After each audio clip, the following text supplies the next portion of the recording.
Sayan tuition সেন্টারের পক্ষ থেকে সমস্ত ছাত্রছাত্রীদের জানাই অভিনন্দন। আজকে যে টপিকটি তোমাদের সামনে আলোচনা করব তা এসএসসি বাংলার অর্থাৎ শেখ বাংলার একটি গুরুত্বপূর্ণ বিষয় নিয়ে। তোমরা জানো যে শেখ বাংলায় প্রথম রয়েছে প্রুফ সংশোধন।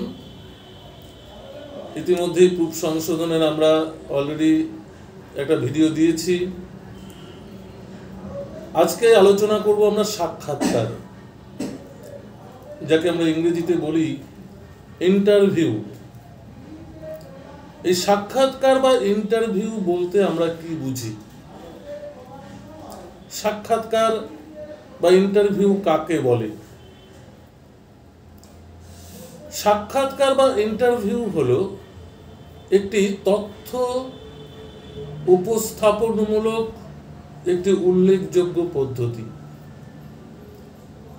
যার মাধ্যমে উত্তরদাতা এবং উত্তর গ্রহণকারী এর মধ্যে একটি যোগাযোগ স্থাপিত হয় এবং তথ্যকে লিপিবদ্ধ করা হয়। তাকে আমরা বলি সাক্ষাৎকার। তোমাদের এই সাক্ষাৎকার টপিকটি থেকে যে প্রশ্নগুলো আসতে পারে, আমি প্রশ্নগুলো আগে বলছি। তোমাদের কি কি প্রশ্ন শেখ বাংলার জন্য সাক্ষাৎকার থেকে গুরুত্বপূর্ণ। প্রথমত, সাক্ষাৎকার কাকে বলে? সাক্ষাৎকারের বৈশিষ্ট্যগুলি আলোচনা করো 6 জন্য। তারপর সাক্ষাৎকার কাকে বলে, সাক্ষাৎকারের শ্রেণী বিভাগ আলোচনা করো। সাক্ষাৎকার বলতে কি বোঝো, সাক্ষাৎকারের সুবিধা ও অসুবিধাগুলি আলোচনা করো। সাক্ষাৎকার এর পদ্ধতিগুলি আলোচনা করো। এছাড়াও একটি প্র্যাকটিক্যাল অর্থাৎ সাক্ষাৎকার রচনা করো। এই কয়েকটি প্রশ্ন তোমাদের সাক্ষাৎকার থেকে পড়তে হবে। ইতিমধ্যে আমরা আলোচনা করেছি সাক্ষাৎকার বলতে কি বুঝি। এবার সাক্ষাৎকারের বৈশিষ্ট্যগুলি কি কি আলোচনা করছি। সাক্ষাৎকারের বৈশিষ্ট্য হলো সাক্ষাৎকার একটি প্রত্যক্ষ পদ্ধতি, অর্থাৎ সরাসরি প্রশ্নকর্তা এবং উত্তরদাতা সরাসরি প্রত্যক্ষ উপস্থাপনের মাধ্যমে তথ্যকে লিপিবদ্ধ করে থাকেন। তাই আমরা সাক্ষাৎকারকে একটি প্রত্যক্ষ পদ্ধতি বলতে পারি। দ্বিতীয় বৈশিষ্ট্য, আমরা বলতে পারি সাক্ষাৎকার একটি অনুষ্ঠান পদ্ধতি। কেন সাক্ষাৎকারকে আমরা একটা ছোটখাটো অনুষ্ঠান বলতে পারি? কেন যিনি সাক্ষাৎ দেবেন আর যিনি সাক্ষাৎ নেবেন তার মধ্যে একটা অনুষ্ঠান বিষয়সূচি কিন্তু থেকেই থাকে। তাই আমরা বলতে পারি সাক্ষাৎকার হলো একটি অনুষ্ঠান পদ্ধতি। পরের নম্বর যদি বলি, সাক্ষাৎকার হলো সূচি নির্ভর পদ্ধতি। অর্থাৎ সাক্ষাৎকারে একটি নির্দিষ্ট সূচি থাকে। সূচির মধ্যে থেকেই প্রশ্নকর্তা তার প্রশ্নকে প্রেজেন্টেশন করেন, উত্তরদাতা তার উত্তর নির্ধারিত করে থাকেন। তারপরের বৈশিষ্ট্য যদি বলি, সাক্ষাৎকার একটা খোলামেলা ভাবে আলোচনা করা হয়ে থাকে। সাক্ষাৎকারে প্রশ্নকর্তা এবং উত্তরদাতার মধ্যে একটা খোলামেলা ভাব থাকে। খোলামেলা ভাবের মধ্য দিয়েই উত্তরপত্র লিপিবদ্ধ করা হয়। তাই অনেক সময় ব্যক্তিগত প্রসঙ্গও কিন্তু সাক্ষাৎকারে উঠে আসে। এই আলোচনা করলাম সাক্ষাৎকারের বৈশিষ্ট্যগুলি। এবারে আলোচনা করছি সাক্ষাৎকারের কিছু সুবিধা এবং অসুবিধা। তো অসুবিধাটাই আমি প্রথম আলোচনা করছি, সাক্ষাৎকারের কি কি অসুবিধা রয়েছে। কারণ বৈশিষ্ট্যের মধ্যে আমরা কিছু সুবিধা পেয়েছি, অসুবিধাগুলি কি কি সাক্ষাৎকারে। সাক্ষাৎকারের অসুবিধা যদি আমরা বলি, মূলত তথ্য গ্রহণে অসুবিধা হয়। কেননা প্রত্যেক সাক্ষাৎকারীর বক্তব্য কখনোই এক হয় না। এক একজন উত্তরদাতা একই বিষয়েও উত্তর প্রদান করলেও উত্তরের মধ্যে কিন্তু একটা পার্থক্য বা তারতম্য থেকেই যায়।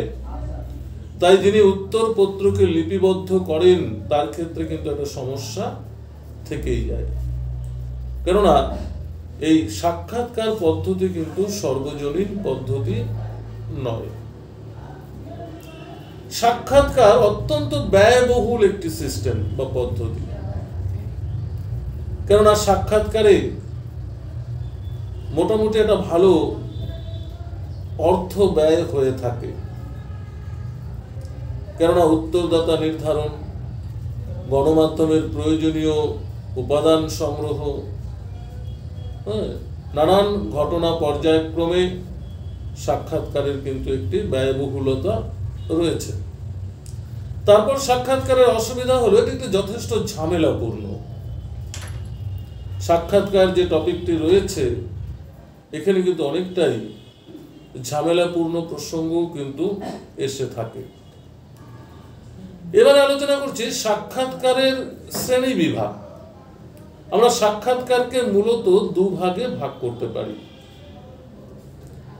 অর্থাৎ ব্যক্তিতান্ত্রিক সাক্ষাৎকার, মানে ব্যক্তিগতভাবে সাক্ষাৎকার হতে পারে, আবার দলগতভাবেও কিন্তু সাক্ষাৎকার হতে পারে।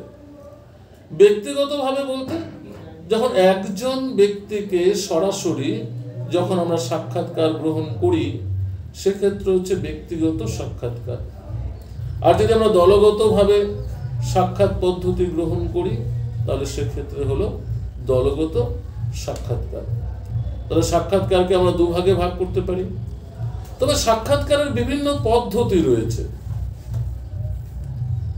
আমরা বিভিন্ন পদ্ধতির মাধ্যমেও কিন্তু আমরা সাক্ষাৎকার করতে পারি। সেটা ভার্চুয়াল পদ্ধতি রয়েছে, সরাসরি সাক্ষাৎকার পদ্ধতি রয়েছে, টেলিফোনে সাক্ষাৎকার রয়েছে। তবে সাক্ষাৎকার, প্রত্যক্ষ সাক্ষাৎকারটাই কিন্তু যথেষ্ট গুরুত্বপূর্ণ। তবে আজকে যে টপিকটা আলোচনা করেছি সাক্ষাৎকার, শেখ বাংলার অত্যন্ত একটি গুরুত্বপূর্ণ টপিক। এত সব প্রশ্ন নেই, তোমাদের যে কটা প্রশ্ন বলেছি, সাক্ষাৎকারের সংজ্ঞা, সাক্ষাৎকারের বৈশিষ্ট্য, সাক্ষাৎকারের শ্রেণীবিভাগ, সাক্ষাৎকারের সুবিধা অসুবিধা, এছাড়াও একটি সাক্ষাৎকার নির্ণয় বা একটি সাক্ষাৎকার রচনা করো। সাক্ষাৎকার রচনা কেমন? ধরো তোমাদের আমি বললাম যে সৌরভ গাঙ্গুলির সঙ্গে তোমার একটি সাক্ষাৎকার রচনা করো। অর্থাৎ সৌরভ গাঙ্গুলিকে তুমি সামনে পেলে তুমি কি কি প্রশ্ন করবে তোমার ডায়েরিতে থেকে তার যথাযথ উত্তর সৌরভ গাঙ্গুলি দেবেন এবং নির্ধারিত সময়ের মধ্যে সৌরভ গাঙ্গুলির তথ্যগুলোকে লিপিবদ্ধকরণ করাই হলো একটি সাক্ষাৎকার। তাহলে তোমাদের পরীক্ষায় সাক্ষাৎকার থেকে সরাসরি প্রশ্ন আসতে পারে, আবার একটি সাক্ষাৎকার নির্ণয় কিন্তু রচনা করো সাক্ষাৎকার, সেটাও কিন্তু তোমাদের দিতে পারে। তাহলে আজকের আলোচনা এখানেই থাকবে, অর্থাৎ সাক্ষাৎকার সম্পর্কে আমরা আলোচনা করলাম। এর পরবর্তী ভিডিওতে আমরা কাল্পনিক সংলাপ নিয়ে আলোচনা করব, কারণ সাক্ষাতের সঙ্গে কাল্পনিক সংলাপের একটা কিছুটা রিলেশন রয়েছে এবং অনেকটা কাছাকাছি, সেটা আমরা আলোচনা করব। ধন্যবাদ। যদি ভিডিওটি ভালো লাগে তবে অবশ্যই লাইক ও শেয়ার করবেন।